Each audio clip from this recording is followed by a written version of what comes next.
কোটা আন্দোলনের প্রেক্ষিতে সমসাময়িক পরিস্থিতি নিয়ে বৃহস্পতিবার ধানমন্ডিতে দলের সভানেত্রীর কার্যালয়ে সংবাদ সম্মেলনের আয়োজন করেন আওয়ামী লীগ সাধারণ সম্পাদক ওবায়দুল কাদের। বলেন, কোটা আন্দোলনকারীদের মিছিলে অনুপ্রবেশ করে খুব কাছ থেকে গুলি করে জঙ্গি গোষ্ঠী, তাই প্রকৃত হত্যাকারীদের বিষয়ে ভাবতে হবে সবাইকে। আন্দোলনকারীদের মিছিলে জঙ্গি গোষ্ঠী অনুপ্রবেশ করে খুব কাছে থেকেই অনেককে গুলি করে,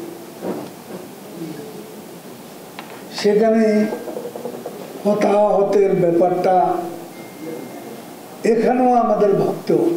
এদিন ডক্টর ইউনূসের মধ্যবর্তী নির্বাচনের দাবি প্রসঙ্গে ওবায়দুল কাদের বলেন, বাংলাদেশের উপর বিদেশি হস্তক্ষেপ চেয়ে বিবৃতি রাষ্ট্রদ্রোহিতার শামিল। অসাংবিধানিকভাবে এটা নতুন নির্বাচনের ব্যবস্থা করার জন্য অনুরোধ করেছে।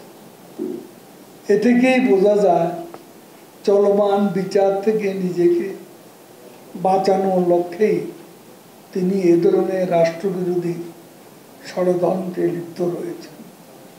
তার এই সকল বেআইনি অপরাধমূলক কর্মকাণ্ডের আমরা নিন্দা করছি। এদিকে সকালে প্রেস ক্লাবে মুক্তিযোদ্ধা সন্তানদের মানববন্ধনে কথা বলেন মুক্তিযুদ্ধ বিষয়ক মন্ত্রী আকম মোজাম্মেল হক। এ সময় ছাত্রদের কাঁধে বন্দুক রেখে একটি গোষ্ঠী সরকার উৎখাতে মেতেছিল বলে মন্তব্য করেন মন্ত্রী।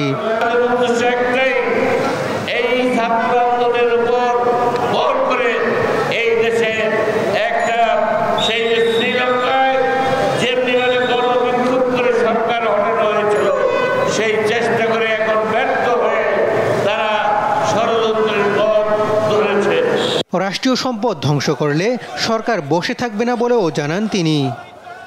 হাসান মাহমুদ, দেশ টিভি, ঢাকা।